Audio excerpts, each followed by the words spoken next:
All right, your next coming to the stage. He has a show at the Bricks and Hops on the 12th, so check him out. Please keep it going. Give it up for Nick Frost.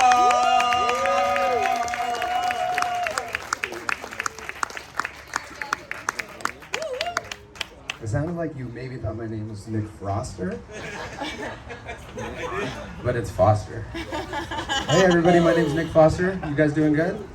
Yeah. Okay. Let's one more time.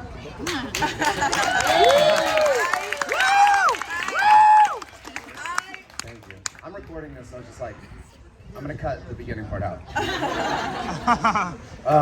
What was I gonna talk about? My man bun is something that I have to deal with from time to time. I was talking to a couple of my friends about it. I call it a man bun, but my friends call it not a good look, which is fine. I mean, I wear a hat for a specific reason, and it's, well, maybe two reasons. One is that it hides the fact that I have long hair, and I get to talk to people about having a man bun often. The other reason is because I have a receding hairline. Yeah, well now you guys know, the hat's not even doing its job anymore. But I noticed when I was traveling in India, they call, when you are losing your hair, instead of calling it balding, which is like kind of an aggressive term I think, they call it hair fall, which I think is nice. But someone could just come up to you and be like, hey, you dropped this, king. This is called the crown. I think I forgot to mention that part. But people are familiar with like head anatomy. We won't get into that. I put on a nice shirt today because I wanted to look good. I think it's a button up. It might be a button down. I think it depends on how you put it on.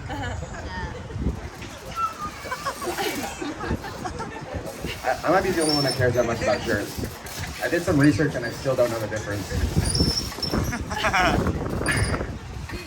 So I noticed that that figure doesn't like me much. I noticed that in this day and age, people are using a lot of new slang. Sometimes it's hard to grasp the new slang that's coming out, so I personally have trouble. Like I'll just try and say something in my normal daily life and it comes across in a weird way, like I lost the top of my water bottle, no cap. Can't have sex with that girl, period.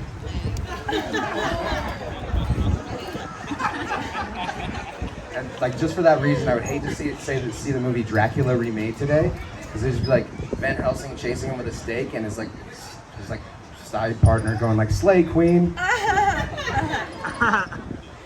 Anybody dating out there? You going on a date? Yeah. That sounds nice. I don't know what that was like. Dating is hard though.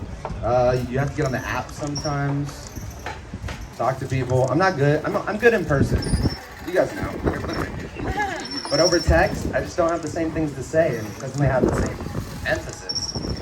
So those apps don't work out for me. If you're using Tinder, maybe you got to the point in a relationship at one point where you're like, hey, maybe I send a photo that's a little like sexy. You know the guy's version? Super gross. We're not into those. And I have a problem with that. I have really big hands, but luckily I have a little brother who's a trooper. Oh my god. So yeah, dating's hard. Me and my brother have a weird relationship.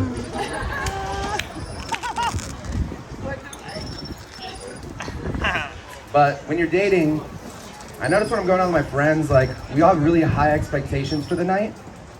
Like, as the night starts, we're like, you're getting a dime, you're getting a dime, we're all getting dimes tonight. And then at like 11, 12, everyone's expectations fall a lot. They're like, listen, I'll take a nickel if I can get out of the cup holder.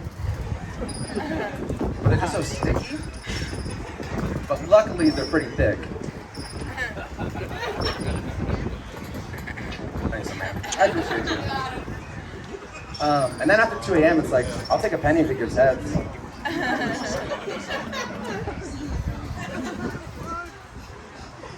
I'm just seeing how far away the kids are. Masturbation has always been kind of a touchy subject for me. But I've been doing it single-handedly for 33 years. Thank you. I'm pretty sure I like water. I'm like 70%.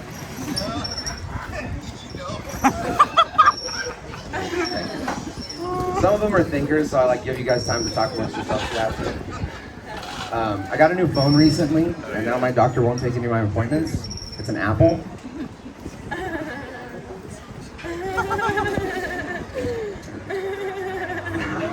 I'm really proud of myself for those kinds of jokes. They make me really happy inside. I know this woman who every time she goes to the bathroom, every time she eats hummus, she has to go to the bathroom. Man, that chick pees.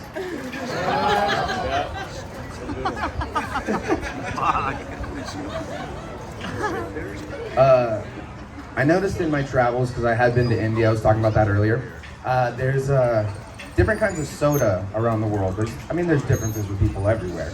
But the specific thing I noticed was about their soda. So everyone's had like the canned Coca-Cola, the American version, right? And in California, we're all familiar with the Mexican version, right, in the bottle. That one's better by far than the American, in my opinion. But the best Coke in the entire world is Colombia.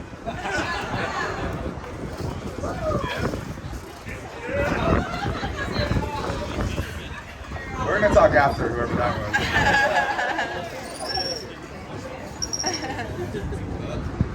was. I was driving around in San Andreas the other day, and then I ran a stop sign. My fault. That's a geography joke. I don't know. We won't get into it now. If any of my jokes confuse you, we can talk after. I have a TED Talk I'm putting out that is just about this stuff. I know this baker who makes a lot of money. He literally makes dough.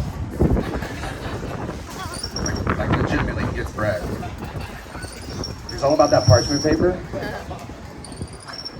Speaking of paper, I know this guy in construction. Yeah, that joke never does good. I'm okay with it though, because no one has dealt with construction paper since 2nd grade. So that's a little too far of a leap. But if I can give you guys an insight into what it's like being a comedian, when something like that happens with a joke, it's how I feel is it didn't land, and so now I'm a little sad.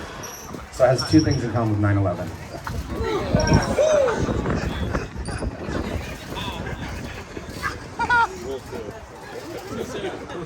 If you guys don't like my jokes, that's okay. I have another audience. They just go to a different school, so you might not know them. Yeah, but I'm pretty dumb. I read the term army vet recently, and I'm like, what kind of animals are we sending to war that would require a veterinarian to be there? All right, well, take what you can get. I had this Mexican friend who I was riding around recently with. He got pulled over, obviously. I could tell he was nervous. As the cop was walking up to the car, I looked over at him, and I could visually see him panic.